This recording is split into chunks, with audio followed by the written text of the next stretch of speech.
আমরা বাংলাদেশ জাতীয় দলের সকল খেলোয়াড়, কোচ সহ অফিসিয়ালসদের অভিনন্দন এবং শুভেচ্ছা জানাচ্ছি। এই তো কিছুদিন আগের কথা, ছাত্র জনতার অভ্যুত্থানের মুখে পড়ে স্বৈরাচার মুক্ত হয় বাংলাদেশ, যার জন্য নতুনভাবে স্বাধীনতার পতাকা উড়ে লাল সবুজের এই প্রাঙ্গণে।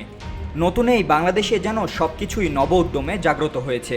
গণমানুষের বাকস্বাধীনতা থেকে শুরু করে সকল অঙ্গনই যেন এগোচ্ছে নতুনত্বের সাথে। সেই ধারাবাহিকতায় নতুনত্বের ছোঁয়া লেগেছে দেশের ক্রিকেট আঙ্গনেও।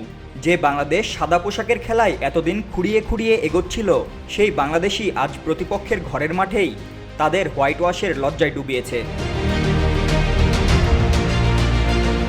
রাওয়ালপিন্ডিতে টেস্ট শুরুর আগ পর্যন্ত পাকিস্তানের বিপক্ষে সাদা পোশাকের খেলায় এতদিন কোনো জয় ছিল না বাংলাদেশের। তবে রাওয়ালপিন্ডিতে প্রথম টেস্টেই 10 উইকেটের ব্যবধানে পাকিস্তানকে হারিয়ে ইতিহাস গড়ে বাংলাদেশ। শুধুই কি তাই, দ্বিতীয় টেস্টেও যে টাইগারদের সামনে দাঁড়াতেই পারেনি বাবর রিজওয়ানরা, যার ফলে দ্বিতীয় টেস্টও বাংলাদেশ জিতেছে 6 উইকেটের বড় ব্যবধানে। রাওয়ালপিন্ডিতে দ্বিতীয় টেস্ট জয়ে কৃতিত্ব দিতে হবে লিটন দাস ও মেহেদী মিরাজকে। তবে বোলাররাও কম যাননি। দ্বিতীয় ইনিংসে পাকিস্তানকে 172 রানে অল আউট করে জয়ের জন্য দলকে 185 রানের লক্ষ্য এনে দেন টাইগার পেসাররা। যে লক্ষ্য ছুঁতে ভালো ব্যাটিং করেছেন জাকির হাসান, নাজমুল শান্ত, মুশফিকরা। লক্ষ্য তাড়া করতে নেমে বাংলাদেশ বিনা উইকেটে 58 রান তুলে ফেলে।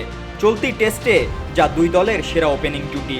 39 বলে 3 4 ও 2 ছক্কায় 40 রানের ইনিংস খেলে জাকির হাসান আউট হন। এরপর 24 রান করে ফিরে যান সাদমান ইসলাম। শুধু তাই নয়, অধিনায়ক শান্ত ও সাবেক অধিনায়ক মুমিনুল ম্যাচটা নাগালে নিয়ে আউট হন। তারা যথাক্রমে 38 ও 34 রান করেন। বাকি পটটা মুশফিক ও সাকিব আল হাসান পাড়ি দিয়েছেন। আর পাকিস্তানের সিরিজ তো হাতছাড়া হয়েছেই, সেই সাথে ঘরের মাটিতে হোয়াইট ওয়াশের লজ্জায় ডুবেছে শান মাসুদ, আঘা সালমানরা। নিজেদের মাঠে এমন লজ্জা আগে কেবল একবারই হয়েছিল পাকিস্তান ক্রিকেটে। 2022 সালে ইংল্যান্ডের বাসবলের সামনে 3 ম্যাচের সিরিজে 3-0 ব্যবধানেই হারতে হয়েছিল পাকিস্তানকে। এরপর আজ আবারও বাংলাদেশের বিপক্ষে ঘরের মাঠেই সেই হোয়াইট ওয়াশের লজ্জায় ডুবল পাকিস্তান।